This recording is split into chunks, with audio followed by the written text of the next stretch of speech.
you can see that accessibility is not always present, and sometimes you need to be more adaptive.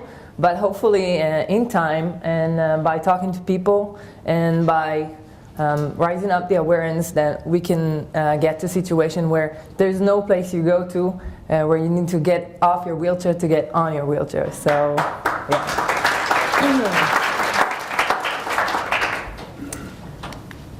So, all right.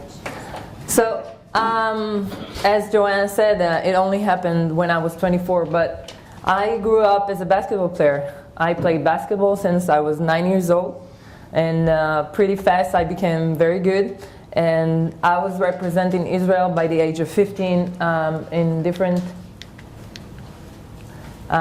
European championships. It became a big part of my life, and everything I did was related to sport, to being an athlete.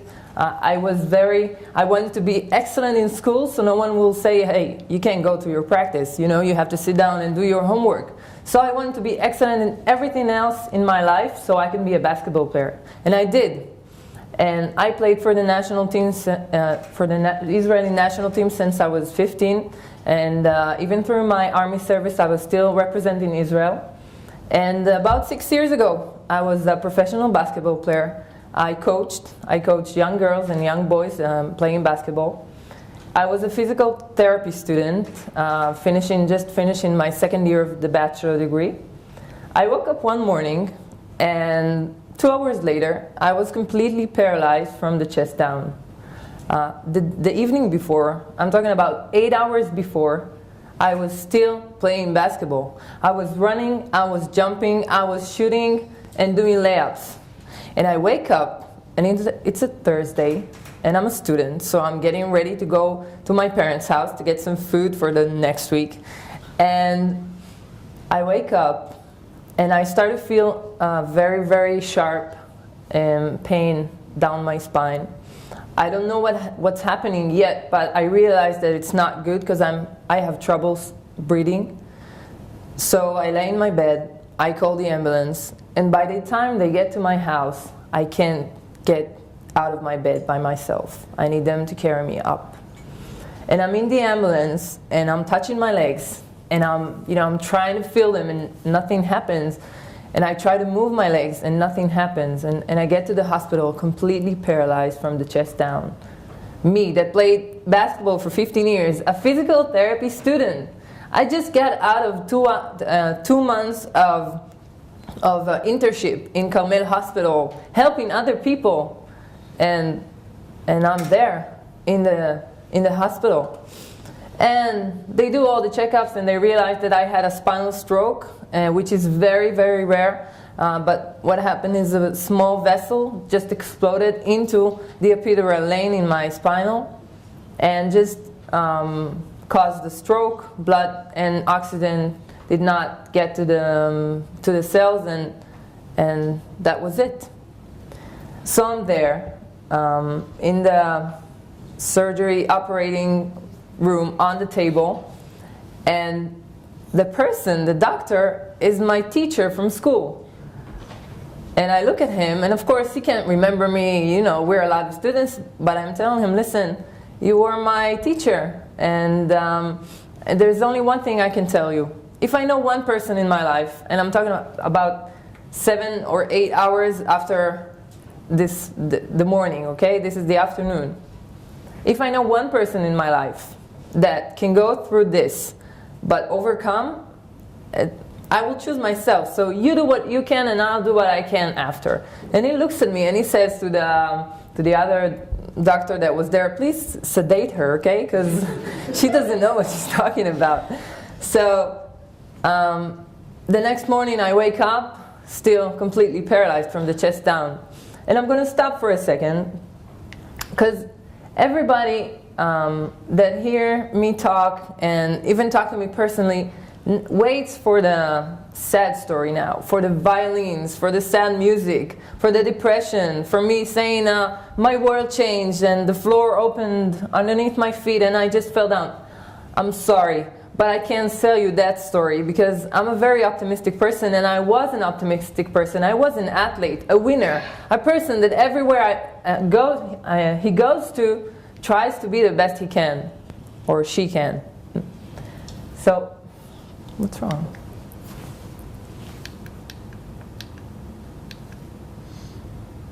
Okay. So, I can't tell you a sad story, but I can tell you a story about winning, and a story that each and every one of us can tell about themselves. And I don't think that people can take one difficulty in life and compare it to someone else's difficulty in life, because we all the time deal with difficulties in our life. And there is 1 second before we go to sleep at night that we tell ourselves, please, I want to wake up tomorrow and have this problem gone. You know, and sometimes it's a very unrealistic thought. You know, it's unrationalized to say, I'm going to wake up tomorrow and the problem is gone. I'm going to wake up tomorrow and walk again. But it's very, very natural to think that way when we have difficulties in life. So, what makes it for us? The little wins. What is a little win? It's going to sleep at night, praying that I'll wake up and the problem will be gone. But waking up the next morning and realizing that this is what it is. But still, I'm going to get out of my bed and do whatever I can to change, do whatever I can to do something with my life. And we all have different areas where we can contribute. But we need to decide where we place ourselves, and there to do the best we can. And for that, it doesn't matter what problem we carry around. It doesn't matter what difficulties we have. We have one small win because we decided to go out of bed that morning and win. And in order to get the big one, you know, the triumphs, to say I did it, you have to collect those small wins, especially when you have difficulties in life. So I was in rehabilitation, and I think that's, I don't know if you can actually see the picture because there's a lot of light, but I took it from the Paralympic side of Canada. And this is small wins along the way, and it doesn't matter what you went through, it matters where you're looking for, where you're looking ahead to. So I moved from Rambam Hospital to rehabilitation in Bet Levinstein in Ra'anana. No one told me what's going to happen with me. No one said, no one gave the prognosis to say I would walk again, this will happen or that will happen. But it didn't matter because I was an athlete. I'm a winner. I got to the rehabilitation center and I woke up every morning, decided to work on my body, to be able to be independent and do everything myself. From the moment I woke up in the morning till the evening when I got back to my room, I wanted to be able to leave the hospital with the ability to do everything myself. And what was more important to me than everything else was go back to school. Because I knew then everything in life, in my life that I had before, it didn't change. It just got better resolutions. And I knew that I didn't decide to be a physical therapist for nothing. I have the chance now to understand what a person go through when things change in life, when you suffer a disability. So I have to be a physical therapist, and I'm going to fight to be a physical therapist. And even though they said I'm going to spend between 6 to 1 year in the hospital, 3 months later, I was back in school fighting for my right to be a physical therapist. And for my luck, Haifa University decided to go with me and help me to do that. And I finished my bachelor in physical therapy, and I treat young children and infants who suffer disabilities, who were born with a problem. And I'm about to finish my master in child development. Just now I'm in the I needed to take a break for the Paralympics, but now I'm back doing my thesis in child development. So when you look at my story, and when people look at my rehabilitation, they say, wow, amazing. she got back. I got back to my old apartment. I didn't go. I didn't went to my parents' house or anything. I was independent. I finished school. I had a job. I master degree student. But something was missing. For 15 years of my life, I was an athlete. I was a basketball player. I didn't know anything else. That was the center of my life. And no matter what I did, I was always a basketball player. But I couldn't look at myself as an athlete. I couldn't look at my body as an able body because I could only see the disability. So that was the hard part. Thinking of myself without the basketball. I didn't watch basketball on television, anything. And then I get a phone call. 3.5 years ago, saying they rebuild it was the women national wheelchair basketball team. It sounds as long in Hebrew as it is in English, and it was too long for me to understand on the phone. And I said, what are you talking about? And they said, we heard about your story and we want to invite you to a practice of the national team. And I didn't know if I wanted to do it, but I knew one thing, that before you try something, you always have 100% failure. And I can't live with a 100% failure no matter what. I have to try. I can even it up, maybe 50-50. Maybe I can, even do it. But 100% failure, I'm sorry, but not for me. So on the day of my birthday, it was a Saturday evening, I drove from Haifa to Rishon LeZion for my first basketball practice.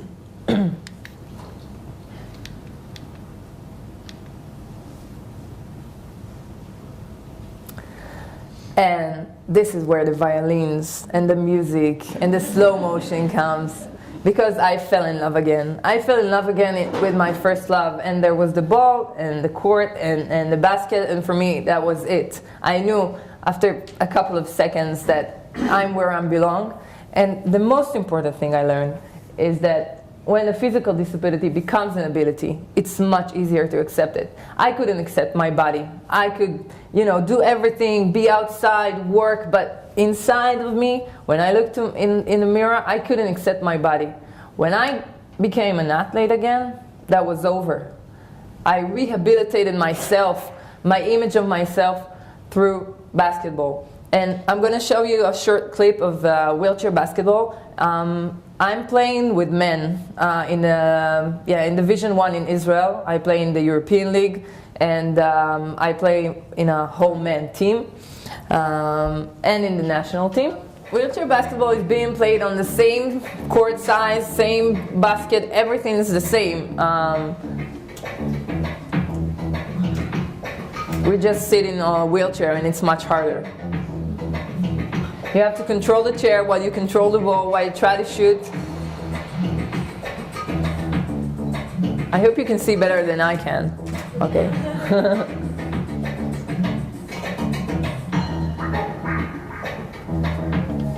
But that's not the only thing I do.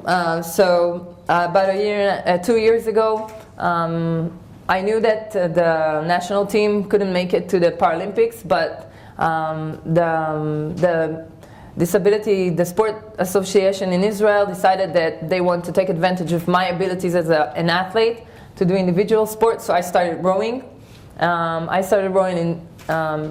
And after 6 months I had my first competition, which I'm going to tell you a little bit about in a second. And after 9 months, after 9 months of rowing, I participated in the World Championship in Bled. I won the bronze medal, and I qualified for the Paralympic Games. I finished 5th in London, 1 second away from bronze medal. Painful, but Rio is ahead. And just the last thing I want to say, I'm not going to go through it because we don't have time, but to cross the line is a demonstration I do with young adults. When I give this talk to young adults, I tell them to stand in a straight line. I ask them to scream hard, I want to cross the line. And after a couple of times, I ask their friends, why did no one cross the line? And I try to demonstrate that in order to get something, just to want it is not enough. You have to really do something about it and do it for a time, not just sit down and want something. And 2 short stories that are related to the sentence that's written right here.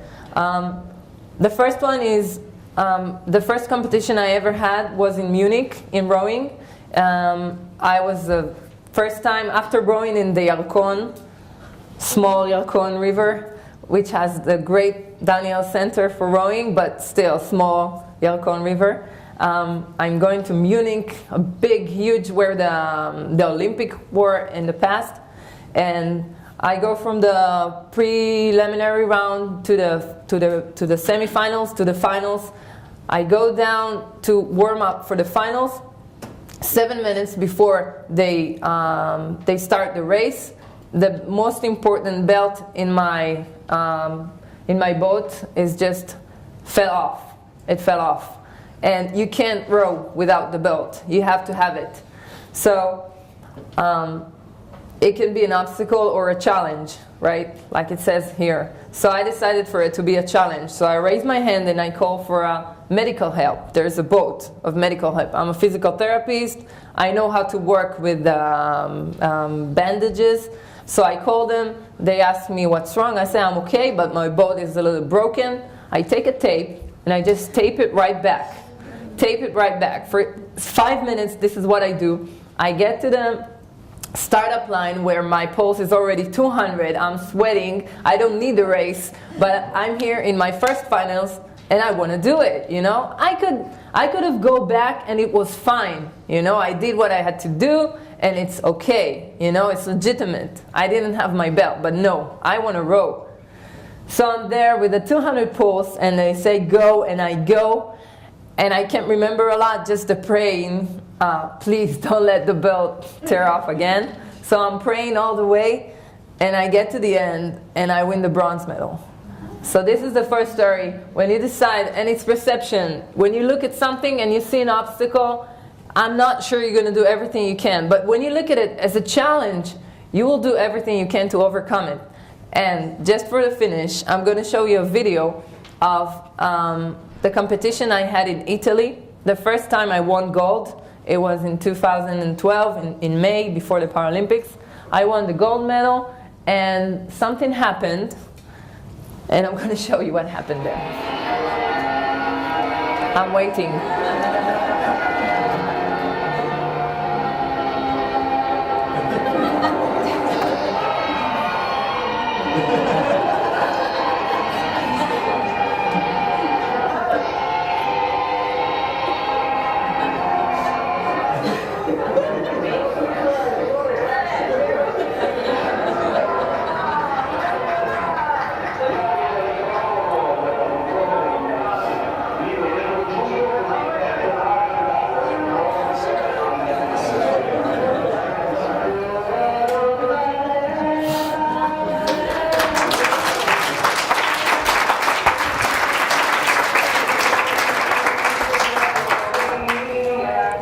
So as you can see, and again, it was legitimate to just go and be very, very pissed off at everyone on the Italian. You're anti-Semitic, you hate us, everyone hates Israel. No.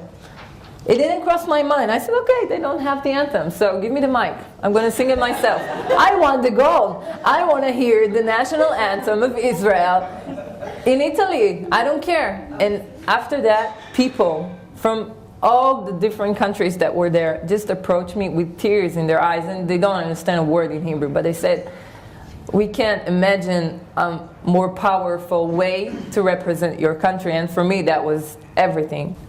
And I want to thank Joanna for inviting me. And I really want to ask you, disability? What are you talking about? Thank you very much.